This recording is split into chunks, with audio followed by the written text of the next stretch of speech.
Welcome to the Daily Influence, where our mission is to deliver a daily dose of positive influence that can uplift you personally or be shared within your sphere of influence.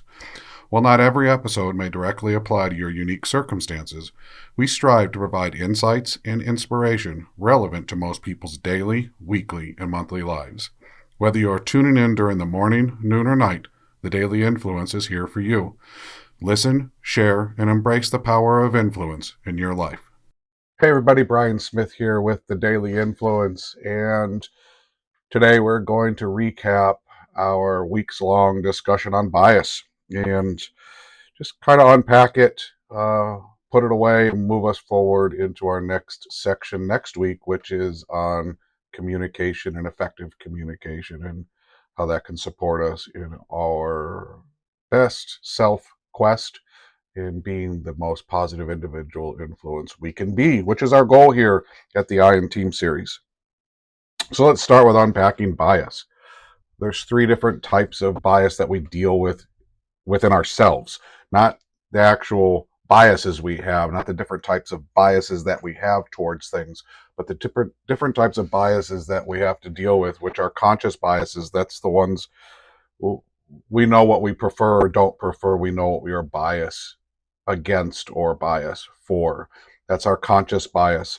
Then there's our subconscious bias, which is that bias that kind of lays really kind of below the surface. We don't really think about those biases very often, but we have them, and they tend to influence us through emotion or physical reaction when we are put in situations where those biases are engaged. Those can be biases of people we don't like to be around, situations we don't like to be around, foods we don't like, music we don't like, politics we don't like. And when those biases are triggered, if we actually slow down and think about, wow, that's odd, why do I think that way? We can automatically pinpoint that, well, I have a bias against that which is upsetting me. Then there's the sub or unconscious bias. Unconscious bias, if you recall, is one that we can't really clearly define why we have it. We don't know why we might not like a certain type of person. There was no really situation or influence in our life that we can point to and say, I don't like this person because of this issue or this situation. We can't really explain it. We just know we don't like it. And those are the hardest to unpack.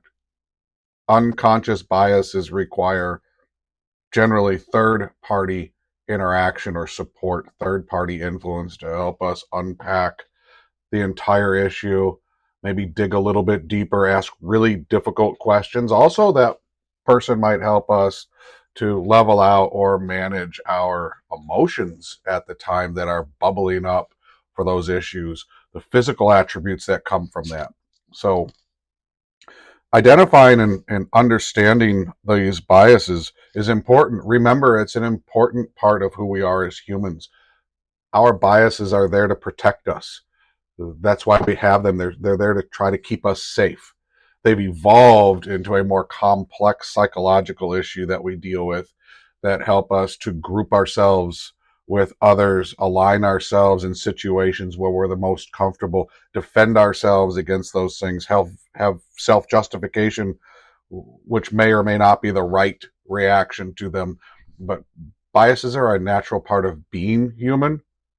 So being non-judgmental about them in your area of influence with yourself and others is really important, because knowing that they're natural means that you should be able to accept biases for not what they are or what they do, but that they happen, and that it's safe and healthy to talk about them.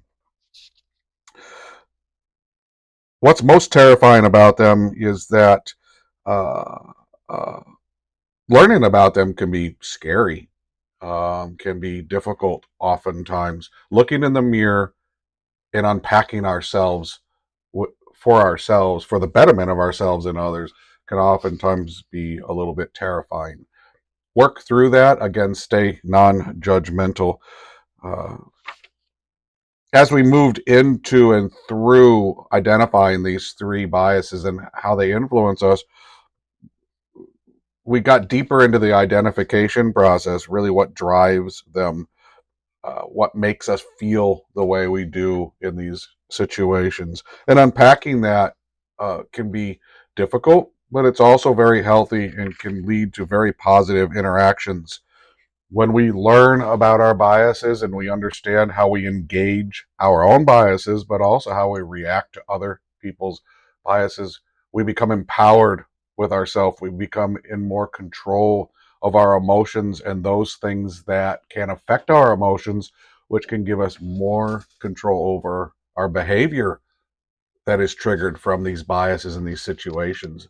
So identifying them and unpacking them can really get away from the us versus them that comes out of some biases and into the why is that happening? Is this healthy? Is it really protecting me? Am I closing myself off to maybe some better interactions, some better comminglings, some better communication, some better relationships with people that might actually help me to be a more positive individual and have a more influential, positive influence in whatever area of influence we find yourself.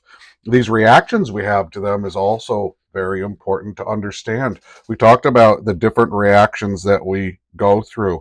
Identifying those reactions, talking about them with someone that we trust is really important. It makes us vulnerable, but being a vulnerable leader makes us a more powerful leader. People that see leaders become vulnerable can open themselves up more to that leader, which can help us learn more about each other and work through some of these challenges we might have. Vulnerability is a powerful tool, and part of being vulnerable also is being empathetic. To be vulnerable, we need to have empathy, not just with ourselves, but with others who are influenced by us or who influence us. So once we understand these responses that we have, these reactions we have to bias, we can engage these different uh, introspective thoughts and these introspective tactics to get better control over those reactions, engage with them, and begin to use them and react better to biases so that we make better decisions from those biases. Do I truly need to be afraid? Should I really not be engaging with these types of people or these types of situations? Should I be opening myself up to more diverse environments that were limited because of my bias? And now that I've opened them up, am I creating opportunities and advantages for myself that will allow me to expand and grow and evolve in a more positive, influential way in whatever area of influence you find yourself? So these understandings of bias can lead to these things, and employing these tactics can help us to be better, positive, influential individuals. Then there's the types of biases. And as we get deeper into bias and start to identify our biases, we want to put a name to them. And it's hard to do that if we don't know where they come from. But once we start to identify those biases, we learn about our confirmation bias. We talked about refusing to draw conclusions based on reality. We ignore facts and only confirm through our own feelings. I think that's right, so it is. That group over there is going along with it, so I go along with them. But there's no basis in that following, so that becomes a bias. It's called a confirmation bias. The affinity bias is connecting with others who look like us, who are similar to us. It's affinity bias is similar to confirmation bias because it can evolve into that. We fall in line with a group because we agree with them because of their emotion, their positivity, but that doesn't necessarily mean that that emotion or positivity is driven by fact.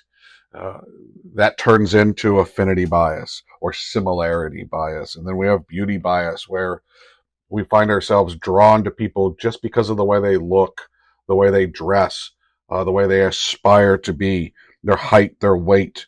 Um, uh, that drives us and can have us overlook maybe behavior traits or other traits that could negatively influence us as humans. The halo or horn effect, putting people on a pedestal because of an action they did, which might cause us to ignore other traits they have. And we see that a lot with actors or sports people where we put them on a pedestal because they're an actor and they're famous or because they're good at a sport. But taking them out of that particular area of influence that they have, where they're a good athlete or a popular person, and seeing how they live, seeing the decisions they make as an individual, we would never find ourselves putting them on that pedestal, thinking of them as an influence in our life. But we ignore those things because of their fame, because of their fortune. Similarly, the horns side of that, where we dismiss people for their influence because they may have done something wrong at some time, but they still have something important to say. They still have a message for us. They still have influence that could help us be our better self or be more positive in our life. Contrast bias is a combination of halo and horns, in where we compare two or more things, leading to an exaggeration of them. Again, that could take these famous people who have one view we like, but the rest we don't, so we still grab on to that. Gender bias, age bias, those are very typical. Gender being men, women, we might prefer to be around them. Age, young, old, we dismiss people because of those things. Identifying those and that they are influencing us in a negative way can move us along to help create better, diverse areas of influence for ourselves. Performance bias in organizations can be very damaging, where only the salespeople are important, so I'm biased to only giving my support to sales.